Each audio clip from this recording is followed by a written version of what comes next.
I know the feeling. You've got a budget, a list of games you're dying to play at max settings, and a nagging fear that the next desktop you drop cash on will end up sitting half-built in a corner, gathering dust because it can't keep up with the titles you love.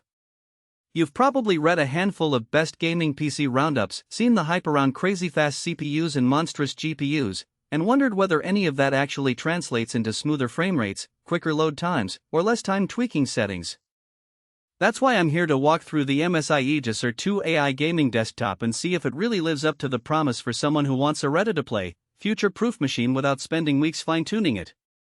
Link is in the description if you want to check the product details on Amazon. First off, let's talk about the core of any gaming rig, the processor and the graphics card. The Aegis R2 ships with Intel's Ultra 9 285, a 24-core beast that sits in a new generation of hybrid architecture. In practice, that means you get a lot of raw compute power for modern titles that are starting to use more CPU threads for physics, AI, and background streaming. When I ran a couple of recent releases Starfield and Cyberpunk 2077 on ultra settings, I saw consistently high CPU utilization, but the frame rate stayed smooth, hovering around 7080 frames per second at 1440p. That's a solid experience if you're the type who wants to max out ray tracing without dropping to 30 frames per second. Pair that with an NVIDIA GeForce RTX 5070 Ti, and you've got a GPU that slots nicely between the 4070 and 4080 in terms of pricito performance.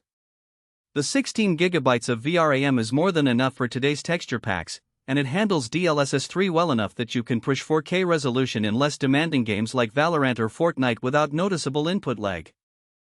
The real test came when I threw a VR title Half-Life, Alyx into the mix. The headset stayed crisp, tracking stayed buttery, and I didn't feel the stutter that sometimes creeps in when a GPU is stretched beyond its sweet spot. Now, a lot of people worry about heat and noise, especially when they're looking at a desktop that packs a 24-core CPU and a high-end GPU. MSI went with an air cooler solution that includes an RGB fan on the CPU. In my week-long daily usage gaming after work, streaming music, and occasional video editing, the system stayed under 70°C under load, and the fans never crossed the line into an obnoxious whine. If you're sensitive to noise, you'll still hear a low hum, but it's comparable to a well-tuned aftermarket cooler. The RGB lighting is optional, and you can turn it off in the BIOS if you prefer a more subdued look. One of the hidden trade-offs that often flies under the radar is storage architecture. The Aegis R2 gives you a 2TB M.2 NVMe SSD right out of the box. That's a massive amount of fast storage for a pre-built, meaning you can install the OS, a handful of large games, and still have room for a media library without hitting a bottleneck. The SSD's sequential read speeds sit in the 7 GB per second range, which translates to sub-second load times in most modern titles.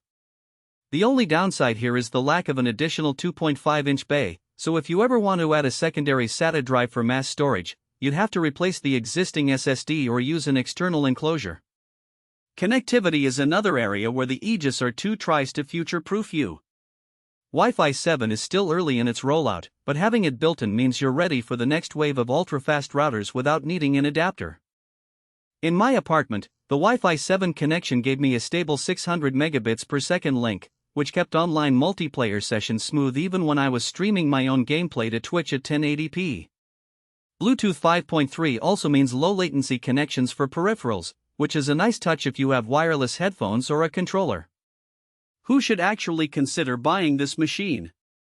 If you're a gamer who wants to dive straight into AAA titles at high settings, do a bit of streaming, or experiment with VR, the Aegis R2 hits a sweet spot.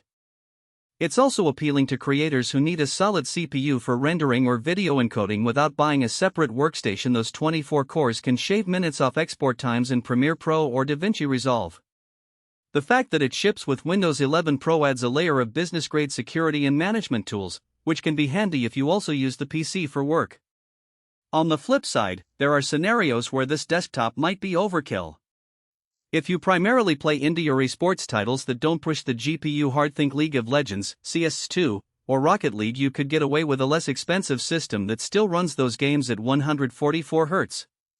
Also, if you're a strict minimalist who prefers a silent, almost invisible machine, the air cooler and RGB fan might not align with your aesthetic, and you'd likely need to invest in a custom liquid cool loop.